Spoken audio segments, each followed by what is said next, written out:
Some difficult decisions were made by the organization today. But I think right now in the best situation is what we're attempting to do here now is create the best environment moving forward. Fans believe the Browns removed their general manager because he attempted to undermine Shedeur Sanders. Nor for subpar work, nor for conflict in the front office, but for something far worse, intentional sabotage. Shedeur was being boxed out behind locked doors. No fair shot, no meaningful opportunity, and no first-team reps. However, everything blew up when the elite scrimmage video went viral.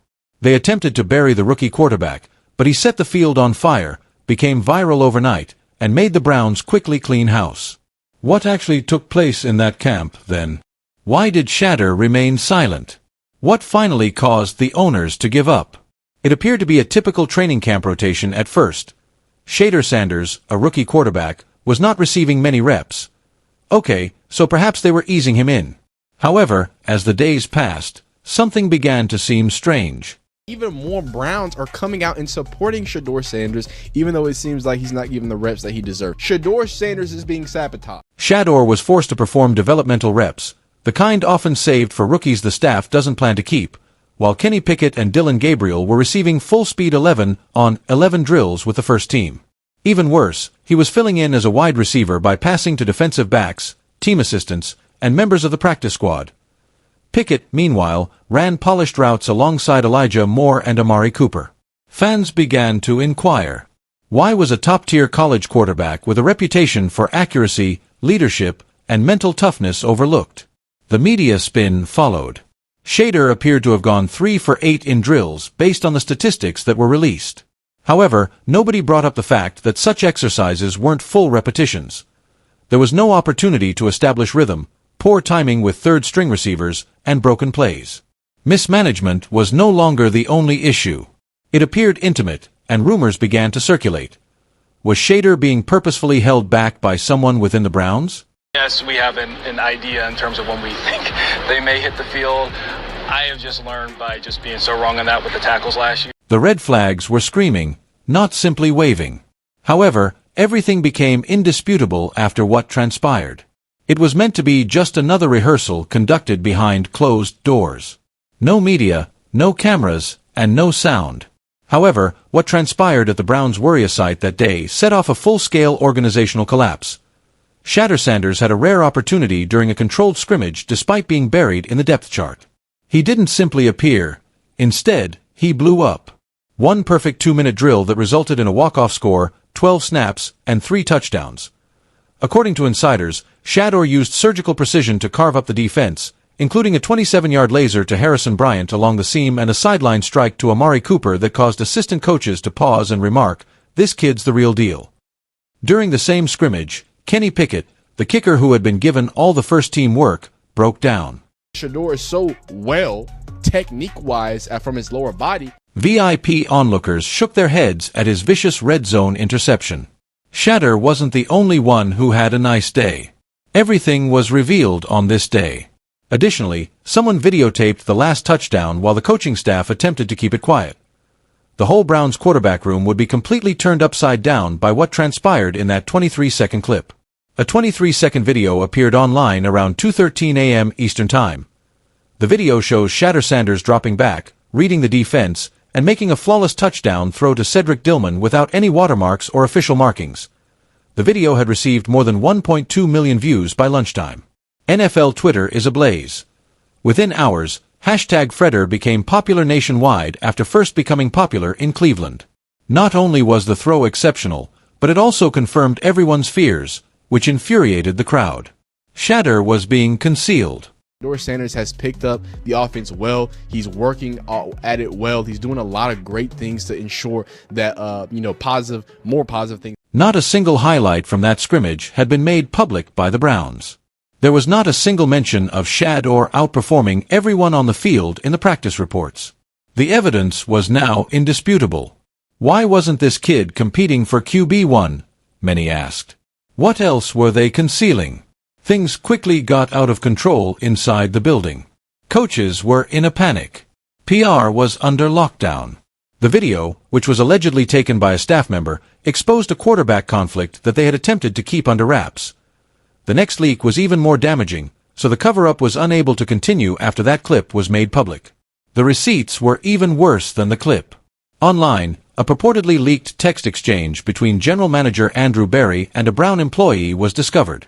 Additionally, the messages were deliberate rather than ambiguous. One thing was implied in the text: preventing Shedeur from being seen, no viral highlights, no mic'd-up sessions, and no first-team media clips. Got no time, dog. Like, look at this.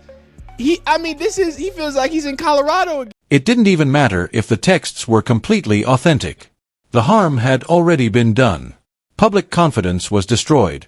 Supporters didn't think a team would develop a rookie quarterback. They witnessed a blatant cover-up. As if things couldn't get much worse, a fictitious bombshell in the vein of Forbes appeared. According to reports, internal communications were released by an irate minority owner.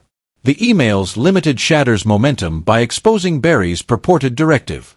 No red zone sequences, no high-pressure drills, and no opportunity to outperform the veterinarians. It portrayed a vicious picture of a front office attempting to control not only representatives but the entire narrative, even if only half of it was accurate. It wasn't poor management. It was manipulation. And whether Berry would be dismissed was no longer the question. It was how quickly. The media attempted to present a different picture while fans were making connections. They're all wired the right way. They know to keep the main thing the main thing. Shedeur's performance was minimized in the news. Sanders struggles with timing and goes 3 for 8 in team drills. However, they failed to disclose that such statistics were derived from broken reps rather than complete team sequences and with actual receivers. No background information was provided, nor was it mentioned that Shedeur wasn't even permitted to call live protections or that he was throwing to backup helpers. In the meantime, stories of Kenny Pickett's subpar performance miraculously disappeared. Then the leak occurred, which altered everything once more. Grading sheets for internal practice. During camp sessions, Shedeur recorded a +4 EPA anticipated point addition. Pickett received a pitiful -6 EPA.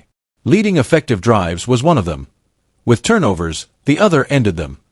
Insiders claim that these figures were purposefully kept out of public camp reports. According to sources, Berry even gave favorable reporters hand-picked statistics, portraying Shedeur as erratic while ignoring Pickett's interceptions. I think that going from 3 and 8 to getting no real reps other than those other reps, I'm not sure why those aren't counted. I guess they're on 11 on 11. They're not 7 on 7s, right? Again, back to JJ Watt. Y'all know, we don't know what we're looking at. It was more than just skewed reporting. It was a war of information. The story was not fading because of this. As it became apparent that the Browns were not merely misjudging talent, it was gaining traction. They were planning a takedown. It was clear by now that something wasn't quite right. However, it became indisputable when insiders disclosed the extent of the sabotage. Shedeur Sanders did not receive any first-team reps, 11 on 1 snaps, or reps with the starting offensive line on July 20th and 21st. Rather, he was thrown into developmental phases, which are typically reserved for rookies being assessed for positions on the practice squad. Shedeur was throwing to backup assistants and using marginal defenders as wideouts, while Pickett and Dillon Gabriel had clear pockets, timing routes, and complete sequences.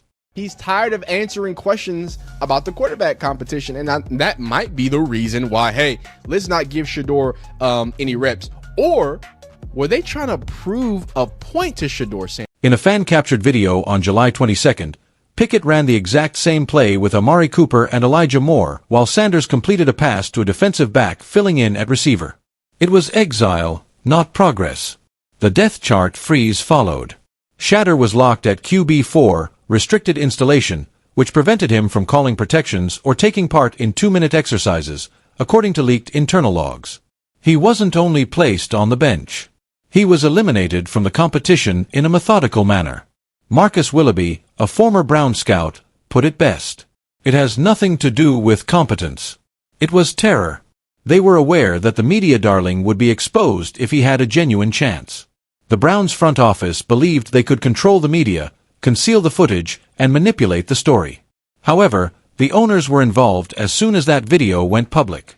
Head coach, former Alabama coach, is trying to come to the big leagues again, bro. There has been a lot of teams. Kevin Stefanski, the head coach, has already expressed his dissatisfaction in private. As early as July 21st, he reportedly complained to team owner Jimmy Haslam about the unfair distribution of the representatives. He preferred that the quarterback decision be made sooner rather than later due to political considerations. However, there was no turning back once that 23-second touchdown tape appeared. The pressure inside the building reached a boiling point. Players began to voice their opinions, stating that Shedeur had obviously performed better than Pickett. The outcry from fans was growing stronger by the hour. The tipping point, an emergency vote, came next. Team insiders claimed that late on July 25th, ownership had a closed-door meeting. The outcome was a 4-1 decision to terminate general manager Andrew Berry right away. No damage control, no warning. Before the 4th day of camp had began, he was allegedly instructed to pack his office. It was an obvious message. Favoritism is over. I think the main difference in that year is we were at 3. So I think I've said multiple times on the record that as long as we have 3 quarterbacks that we think are 53-man worthy, we'd like. For the first time in several weeks, the future appeared to be very promising once more. However, the damage caused by the sabotage had not yet repaired. It initially appeared to be paranoia. Supporters were referred to as deluded. Reporters dismissed it. However, the sabotage is now indisputable. In addition to undervaluing Shedeur Sanders, the Browns attempted to bury him. No exposure, no chance, no representatives. All the while encouraging an experienced quarterback who was having trouble delivering passes during red zone drills. Shedeur lit up the field, embarrassed the depth chart, and made the organization face the harsh reality when he finally had a chance. They were defending the incorrect person. It's obvious that this wasn't only poor coaching based on hacked messages, phony stat narratives, and distorted depth charts. People that were there clearly saw that the 11-on-11s and the actual team reps were not giving at all to Shedeur, or not given to Shedeur. A general manager lost his job as a result of the misguided narrative. Here's the bigger question though. How many other young athletes are being suppressed in the background? Before fans even see the field, how many Shedeur Sanders stories are buried? Because even though a general manager may be fired at the end of this chapter, the true tale is only getting started. Furthermore, the NFL may be about to experience something for which they were unprepared now that Shedeur has escaped the chains.